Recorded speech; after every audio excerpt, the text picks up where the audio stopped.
I believe I did two separate videos on this earlier, or maybe I did one video and then maybe I briefly mentioned it in another video, but I don't really remember because it was so long ago. And you guys really should watch my videos, but I don't know how many people are watching this YouTube channel, but it's not a lot, so that makes me sad. So watch my videos, please. Anyway, after 20 seconds of promoting myself, I will go on to the topic. So, my first theory that I pointed out in another video is perhaps Avatar Kuruk is the ancestor of Sokka and Katara, and obviously the evidence is that Avatar Kuruk looks similar to Hakoda, who is Sokka and Katara's dad. So, let's think. It could just be a coincidence in the drawing and animation. But Brian and Mike are smart, so maybe they did that on purpose.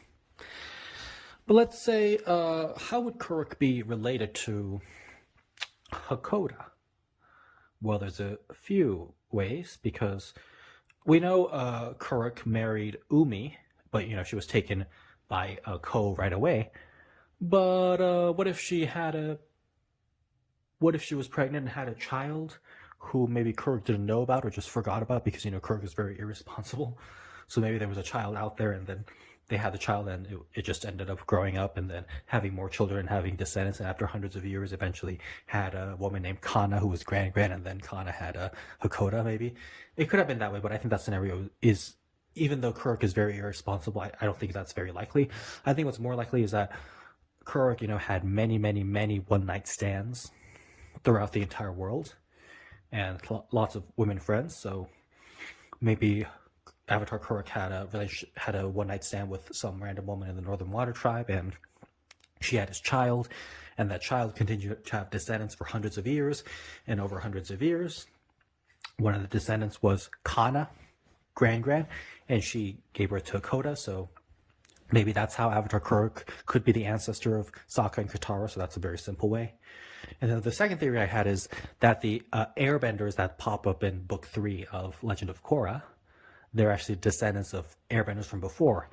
And I've seen this theory before, but my theory is a little different, because the theory out on the internet is that some airbenders survived the Fire Nation genocide of the air nomads. The theory is that some air nomads survived the Fire Nation genocide and they just settled in the Earth Kingdom and hid there, and they had descendants, and the air nomad survivor descendants are the ones who became the airbenders at the harmonic convergence. But that's not my theory. That is the theory out there. But my theory is that, how Avatar Kyoshi's mother was an airbender, and she settled in the Earth Kingdom because she didn't want to be a nun anymore, and she pursued a life of crime and married an earthbender, and they had Kyoshi together. So maybe there were more air nomads, monks and nuns and young air nomads, who abandoned the air nomad ways. So over the hundreds and hundreds of years that the air nomads were in the air temples, maybe a lot of them, maybe not a lot of them, but maybe a handful of them, maybe like 10 to 15, 20 to 30, or maybe just about 100 or so, maybe over the course of hundreds of years, maybe they left the air temples and settled in the Earth Kingdom. And they, after abandoning their spiritual ways, they lost touch with their bending, and their descendants didn't have bending. And so even though their descendants were the descendants of air nomads, even though these people were descended from air nomads who had settled in the Earth Kingdom, they didn't know that they were descended from air nomads, because their air nomad ancestors who had settled there and assimilated had given up their ways. So maybe some air nomads had settled in the Earth Kingdom prior to the events of the genocide, like over the hundreds of years. And so maybe the air nomads settled maybe there were just a handful of air nomads who gave up the air nomad ways and settled in the Earth Kingdom and assimilated, and they had descendants.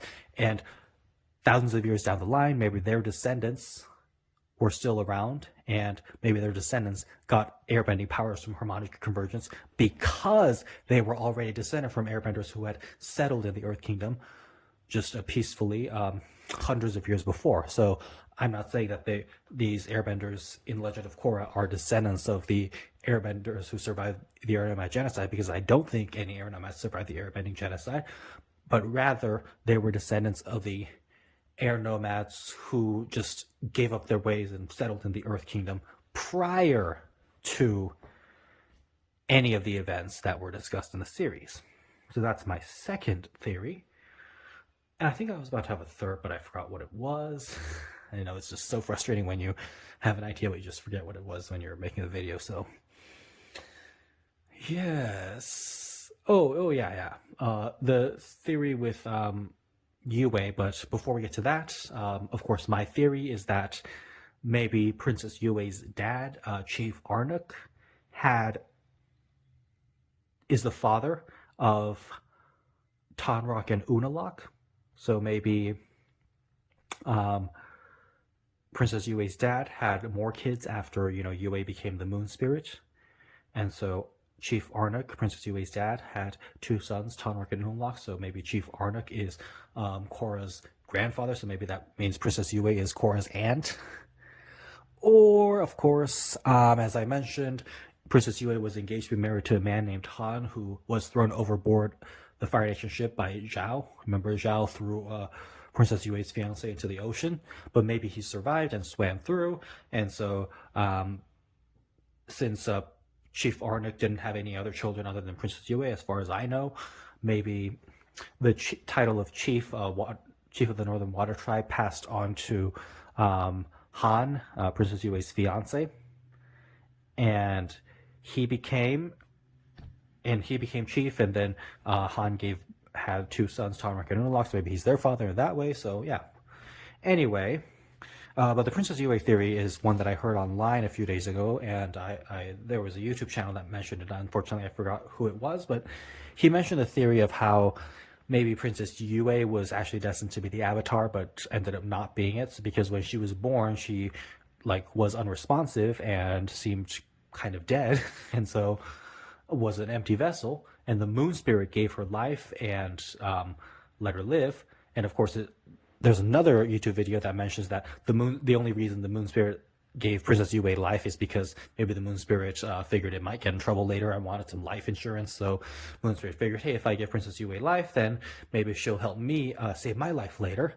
So it will just pay off dividends. So yeah, so maybe that's why the moon spirit did it. But anyway, the theory is that Aang was trapped inside the iceberg for so long, so Rava tried to leave Aang's body and go on to the next host of the Avatar spirit. So Rava tried to leave Aang's body, and maybe Rava was meant to be reborn inside Princess Yue. Maybe Princess Yue was meant to be the next Avatar, and she was meant to be the one after Aang.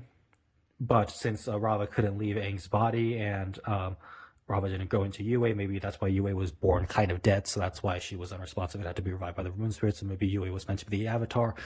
And it explains the connection between Yue and Aang, because Yue just randomly shows up in Book 3 when Aang is having trouble, because after Aang is talking to Roku while he's in the ocean, and then Yue just shows up and helps Aang through. So Yue being around Aang, and of course in the series where Aang has been struck by lightning and he's trying to retain his connection to his Avatar spirit and not die, Yue is the one to help them. So yeah, so maybe Yue had more to do with the Avatar than we previously thought. So maybe Yue was meant to be the Avatar, for all we know. I like the theory.